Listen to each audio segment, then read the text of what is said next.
In this video, we're going to go ahead and install the MySQL database server and Workbench on a Mac. If you're running Windows, refer to the previous video where I show how to do this on Windows.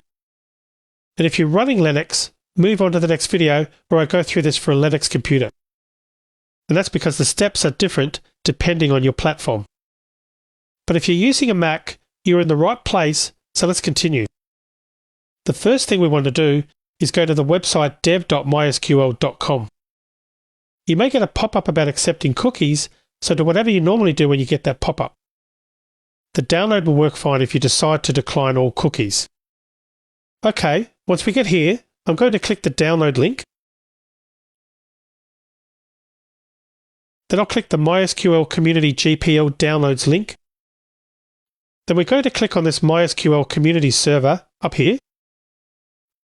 On the next screen, macOS should already be selected. Now I'm not going to select 8.1 Innovation here. I'm going to select 8.0 to maintain compatibility. 8.1 is pretty new as at the time of the recording and causes problems. So I'll click 8.034, which is the latest version. You may see a number higher than 8.034. Choose that if it shows that for you. Below that, we can choose our OS version. That's just a filter to show only the Intel or ARM versions in the list below. At the moment, the selection is set to all, and we can see both the ARM64 and x86_64 versions of the installer. My Mac has Apple's M1 CPU, so I'll download the ARM 64-bit DMG archive. If your Mac has an Intel CPU, then you want to download the x86 64-bit DMG. Click its download button for whichever version you need to download. Now it's asking whether we want to set up an Oracle web account because Oracle now own the MySQL product. If you already have an account, you can log in. We're going to click on No Thanks, just start my download, then click Save to save the archive. As you can see, it's prompting me to allow the download, so I'll do that.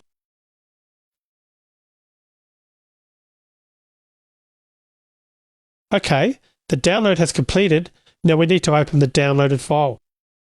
It's a DMG file which can be used to install MySQL. Double-click the package. That opens up the file, and now I'll double-click the PKG file. It's wanting us to click Allow to start the installer. I'll do that, and I'll give that a moment. Everyone should now see the same screen, whichever version of macOS you're running. The installer shows the steps that it's going to perform on the left-hand side. Click Continue to move on to the license agreement. Read the license agreement if you wish. It's one of the standard license agreements that are used for open source software. Click Continue to move on to the next step. You'll be prompted to confirm that you agree to the license, so click Agree. On the next screen, click Install to start the installation. You'll be prompted to enter your password to allow the software to be installed. I'll enter my password and click the Install Software button. Now we get to specify the authentication method. You shouldn't normally change this. We want strong password encryption that keeps our installation secure. If you've already written MySQL applications and they can't be updated, then you can specify the old style authentication here. But we're starting from scratch and don't have any existing applications to support. So we won't change anything here, just click Next. Now it's asking for what the root password is. The root account is created automatically by MySQL. It is a logon that is the most powerful user in the system. And generally speaking, it's good to use that username and password very sparingly, only when you really need to do some sort of super administrative tasks. So what we're going to do is assign a password for it, which we need to do, but then we're going to create a new user that we're going to be using for our day-to-day use of MySQL. So you want to enter a password that's hard to guess and is quite secure. Make sure you remember this password because you'll need it to administer your databases. We'll test that everything worked once the installation completes, so we want the MySQL server to be running. Make sure the box is ticked to start the MySQL server, then click Finish. You may be asked to enter your Mac password again. If you are, then click OK after entering it. The summary screen appears and the installation is complete. Click Close to dismiss the installer. We don't need the installer anymore, and you get an option to either keep it or move to bin. I'll move mine to the bin, but you can always do that from the Finder if you want to keep it for now. Okay, we've just installed the MySQL database server. This is the program that manages our databases, letting us create tables and read and update the data in them. Next, we need a program that will allow us to send commands to this database management system, or DBMS. The program we're going to use in this course is the MySQL Workbench. Switch back to your browser and use the back button to go back to the MySQL Community Downloads page.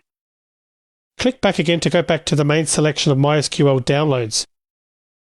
We've just installed the MySQL Community Server. Now we need to install MySQL Workbench, so click that link. Once again, macOS should be selected in the operating system drop-down. As before, there is a version for Apple Silicon or x86 CPUs. I'll choose Apple Silicon, but you choose whatever is appropriate for your Mac. Click Download. As before, I won't log in, just click the No Thanks, just start my download link. When the download finishes, find the downloaded file and double-click to launch it. On Safari, you can use the Show Downloads icon and double-click the DMG file from there. Note this screen pops up, so I'll drag the app to Applications to install it. After a few seconds, it will be copied to Applications and we can close this window. I'll go into Applications and double-click MySQL Workbench to start it. The first time you launch it, you'll be asked to confirm that you are happy to open an app that was downloaded from the internet. We are happy, so click Open. I want to start by clicking on this local instance, so click on that and it brings up this little screen. It's asking for the root user password. So I'm going to type in that root password that I set earlier in the video. And I'm going to choose not to save it. You could choose to save the password if you like, but for security reasons I prefer not to do that. Click on OK. And this has opened up, which is a good sign that we got the password correct. If we come over here on the left and click on Server Status, that gives us a bit of an overview of our MySQL service. A lot of the information might be hidden, so I'm going to make the window bigger so we can see it. I'll take this opportunity to close the browser window since we are done with that and make the MySQL Workbench window a bit wider. We can now see the graphical stats about our server. It's running, as you can see here, so that's good. We can also see the number of connections and other statistics. But obviously, there won't be a lot happening at the moment, and that's because we haven't really started using it yet. But bear in mind that we have actually connected to the server because we've used MySQL Workbench to do that, in case you're wondering where the connections are coming from. Okay, come over here on the left and click on Users and Privileges. We can see the list of users, so you can see there that we had the root account, which was automatically created for us. You might see a few other users which are used internally by MySQL. If you don't see them, don't worry, sometimes the default settings are changed and these accounts don't show up. That's fine, they're not accounts that we need to do anything with, and it's best that we don't make any changes to them. We'll add another user from here by clicking the Add Account button at the bottom of the window. We're doing this because it's not a good idea to use the root user for day-to-day activities.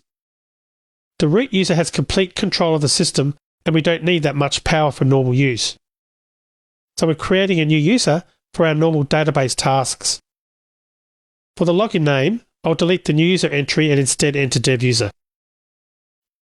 You can use any name you want, but if you use something different, remember that this will be the name you'll use later. Leave the authentication type set to standard. We're not going to allow access to our databases from other computers, so change the entry for limit to hosts matching and enter localhost there.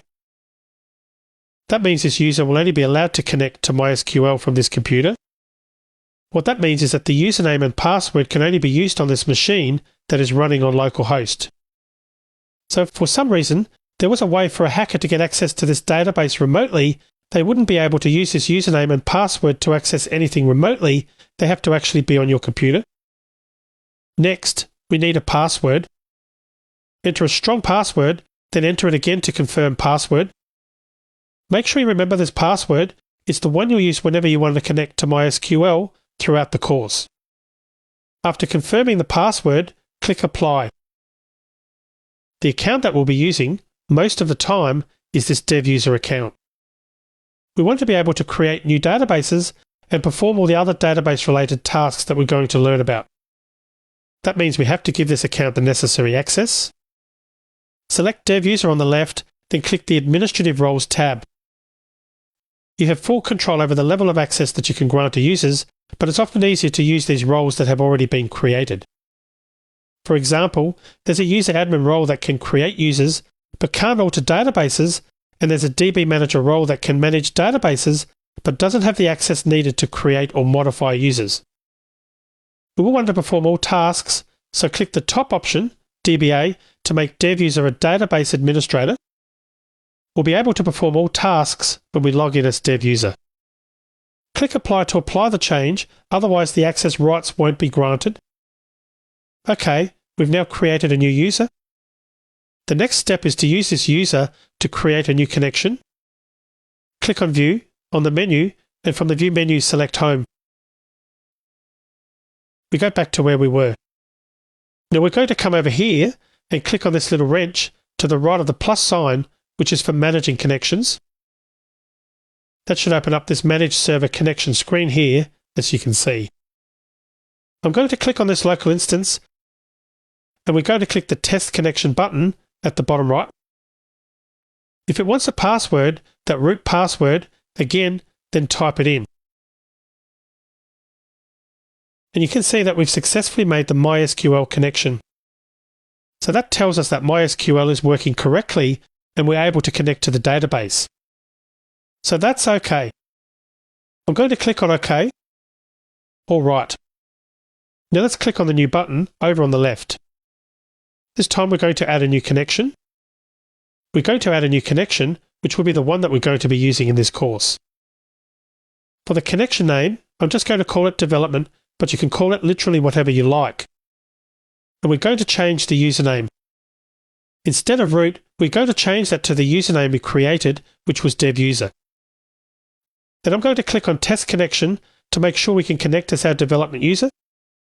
We will be asked for the password, so enter your dev user password this time. Remembering that this isn't the root user, this is the other user. Click on OK, and you can see we made a successful connection. So that tells us that the username and password are valid and we're good to go. So click on OK, close this screen, and we've now got this second connection configured under the MySQL connections. We're going to be able to use that in the course. I'm going to finish the video here. Now we're actually done. In the next video, we're going to do the installation on a Linux machine. So if you haven't got a Linux machine or you don't want to install it, you can bypass that video and go to the one after that, where we start working with this MySQL instance that we've just installed and configured. I'll see you in that next video.